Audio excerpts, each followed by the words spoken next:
بعد قطع الاتصال أو إنهاء العلاقة مع شخص سام وخاصة الشخص النرجسي، هتتفاجئ إنك بتتعرض لإساءة وتشويه سمعة مش بس من الشخص النرجسي، بتتفاجئ إن في طرف ثالث بيساعده، شخص معين أو يمكن أشخاص كتير بتتفاجئ إنهم مشتركين معاه، بيروجوا للأكاذيب وبيصوروك على إنك الشخص السيء في الرواية. والأشخاص دي علم النفس بيسميهم flying monkeys أو القرود الطائرة أو القرد بيتنطط.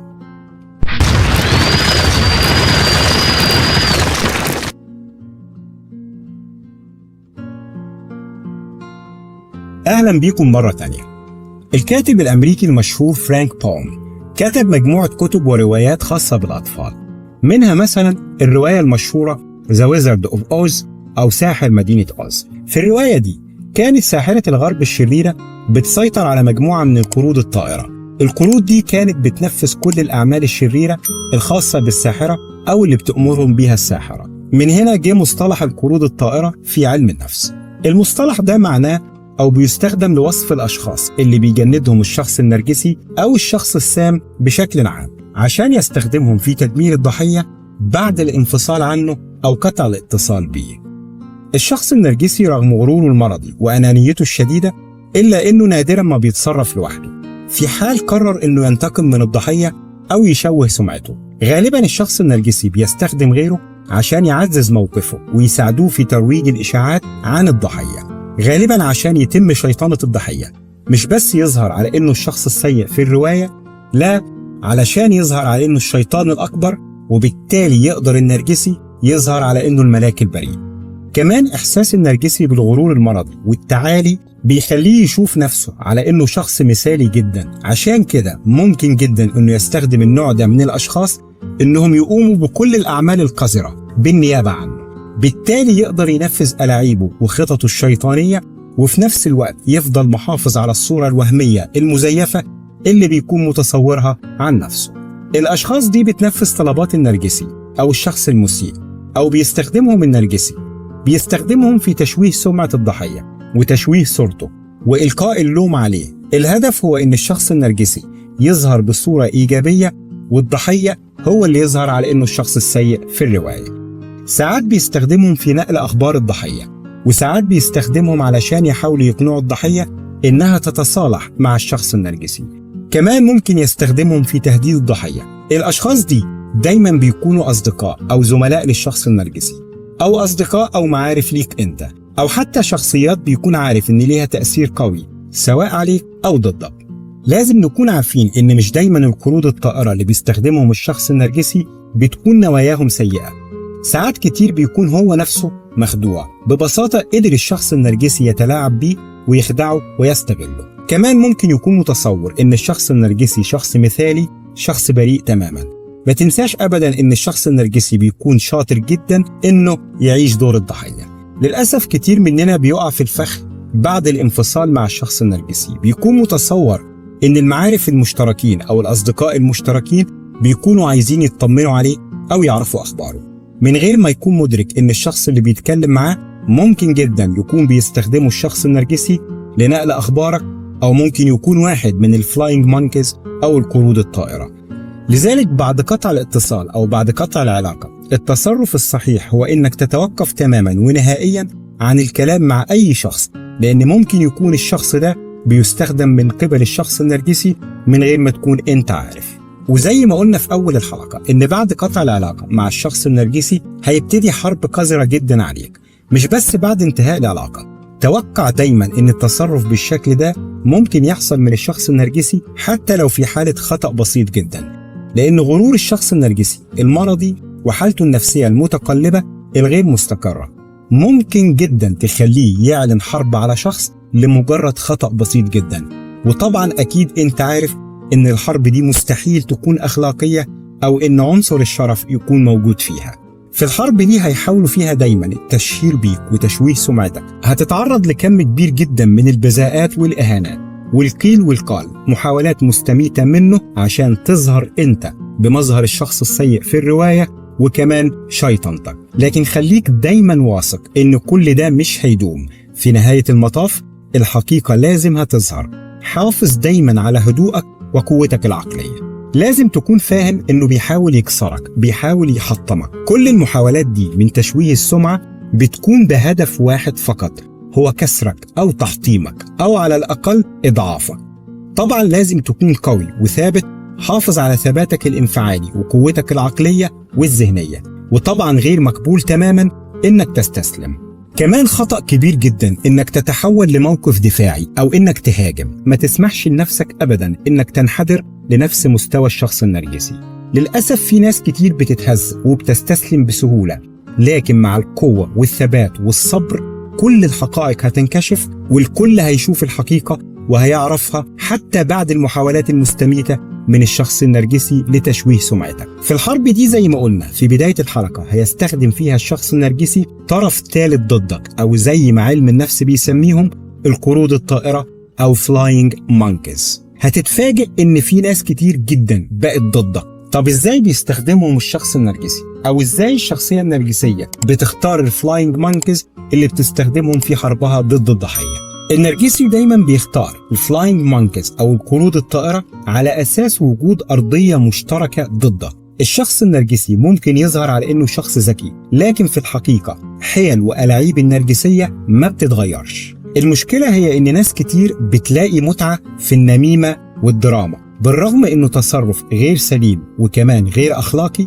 لكن ناس كتير بتلاقي متعة حقيقية في الغيبة والنميمة والقيل والقال والتدخل في حياة غيرهم. عشان كده الشخص النرجسي لما بيقرر إنه يجند القرود الطائرة أو فلاينج مانكيز بيختار دايما الأشخاص اللي بينه وبينهم أرضية مشتركة ضدك، والأرضية دي غالبا بتكون الكراهية ضدك. ببساطة بيختار الشخص اللي بيكرهك. التصرف السليم في الحالة دي هو إنك تحافظ على هدوءك وما تاخدش الأمور بشكل شخصي، وتكون واثق جدا في نفسك، وكمان تعزز الثقة دي، لأن في المرحلة دي أنت هتتعرض لحملة كبيرة جدا من الإساءة وتشويه السمعة، والإشاعات هتنتشر عنك بشكل ممكن يأثر جدا على سمعتك، لدرجة إن أي شخص لو حاول يدافع عنك هو نفسه هيتعرض للإساءة والهجوم منهم، ده بسبب إن الكلام السيء عنك بقى منتشر جدا. كمان ممكن الشخص النرجسي يستخدم شخص نرجسي زيه ضدك. طبعا دي هتكون نقطة غريبة، لأن زي ما هو معروف وزي ما اتكلمنا كتير إن الشخص النرجسي دايما بيكون متمركز حوالين نفسه، والغرور المرضي والتعالي بيكون مليء.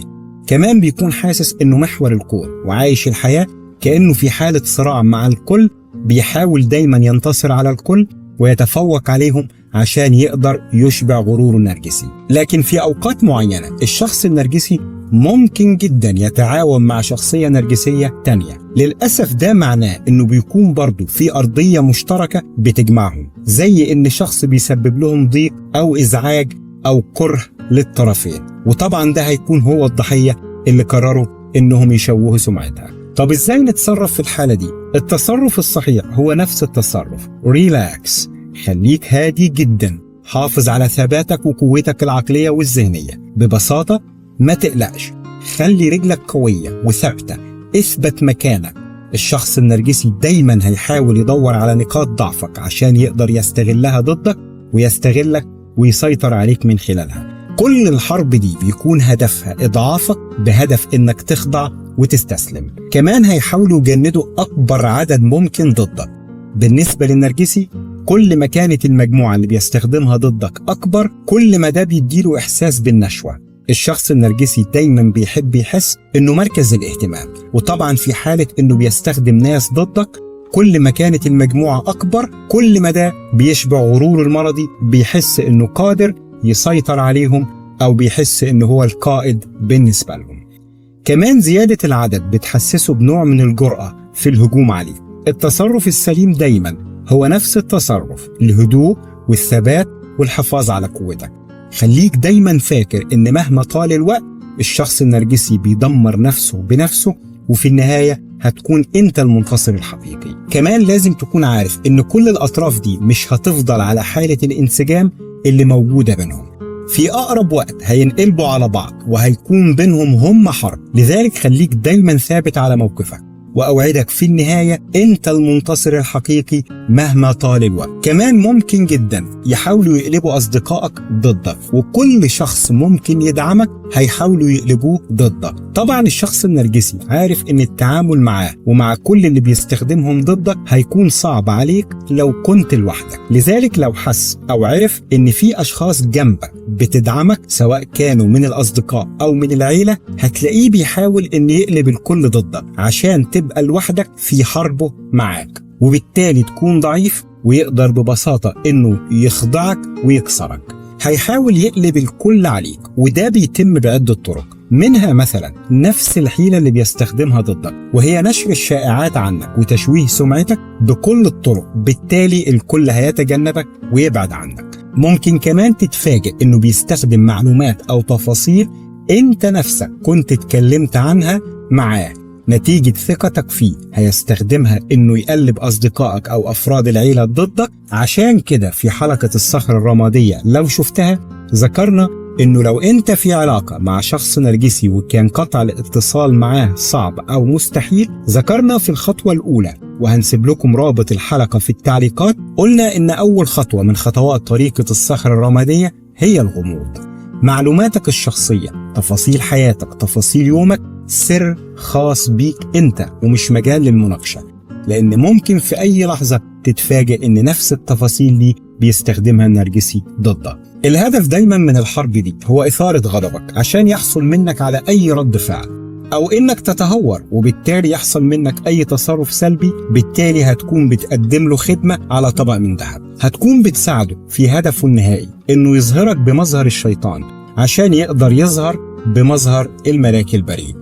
كمان وجودك لوحدك في مواجهة كل دول ممكن يخليك تضطرب وتتوتر وما تكونش عارف تتصرف، لذلك دايما حافظ على هدوءك وما تسمحش لألاعيبه إنها تأثر عليك. حيلة دفاعية ممكن تستخدمها في الوقت ده، وهي إنك ممكن تبدأ وتنقل كلامهم وإشاعاتهم للأشخاص اللي وجودهم بيفرق معاك. ممكن أنت اللي تنقل الكلام اللي بيتقال عنك ليهم بدل ما تدي الفرصة للشخص النرجسي إنه يشوهك قدامهم. ممكن جدا أنت اللي تعمل كده، بالشكل ده هتكون قفلت الباب على الشخصية النرجسية. خد بالك ان القرود الطائرة ممكن جدا تلاقيهم بيحاولوا يكسبوا ثقتك، ممكن جدا يحاولوا يخدعوك، يحاولوا يكسبوا ودك او يحسسوك انهم من اصدقائك او بيدعموك. طبعا هو بيحاول انه يتلاعب بيك، بيحاول يكسب ثقتك عشان يقدر ياخد منك تفاصيل او معلومات يوصلها للشخص النرجسي. نفس المعلومات دي هتستخدم ضدك، لذلك طبعا في الفترة دي لازم تكون حذر جدا جدا، وافضل حل هو الصمت تماما، مفيش اي تواصل او حوار مع اي شخص انت مش واثق فيه بنسبة 100%. كمان لازم تكون عارف ان القرود دي هتتغير كل شوية. اكيد انت عارف ان الشخص النرجسي شخص متقلب، كمان غروره بيخلي علاقاته دايما مش مستقرة. ممكن جدا بسبب غروره المرضي انه يعلن الحرب على اي شخص من القرود الطائرة لمجرد حدوث خطأ بسيط جدا. عشان كده لازم تكون عارف ان الاشخاص اللي بيجندهم الشخص النرجسي ضدك غالبا هيتغيروا كل شوية. ممكن جدا بسبب تقلبات حالته المزاجية انه يختلف مع اي شخص منهم. ممكن جدا هو نفسه يقطع علاقته بيه او يتخلص منه لمجرد انه مش بيتبع ألاعيبه زي ما هو بيقول، بيحس انه مش بيبذل المجهود الكافي لخدمته، فسهل جدا انه ينقلب عليه. ايا كان السبب لازم تكون فاهم انه هيتغير. السؤال الاخير في حلقة النهاردة: ازاي تتعامل مع القرود الطائرة؟ الخطوة الاولى تحديد الاشخاص اللي بيتصرفوا بالطريقة دي، وده ممكن تقدر تعمله من خلال سلوكياتهم. لو بيحاولوا يستدرجوك في الكلام او بيحاولوا انهم يقنعوك بالصلح مع الشخص النرجسي، او حسيت ان الكلام اللي بيتقال عنك بيوصل عن طريقهم. الخطوة الثانية وضع حدود قوية جدا جدا وما تسمحش لأي حد انه يتجاوزها. الخطوة الثالثة معلوماتك الشخصية سر خاص بيك، وما تسمحش لنفسك ابدا انك تشارك اي تفاصيل مع اي شخص انت مش واثق فيه بنسبة 100%. الخطوة الرابعة هي التجاهل. تجاهل الكل، تجاهل الشخص النرجسي، وكمان تجاهل القرود الطائرة اللي بيستخدمهم. الخطوة الخامسة قطع العلاقات. اقطع العلاقات زي ما قطعت العلاقة مع الشخص النرجسي، فورا اقطع العلاقة مع كل القروض الطائرة اللي بيستخدمهم. آخر خطوة وأهم خطوة اللي كررناها كتير أثناء الحلقة هي خليك قوي، حافظ على هدوءك وقوتك العقلية وثباتك الانفعالي، وفي النهاية هتكون أنت المنتصر. في النهاية دمتم أصحاء وبخير.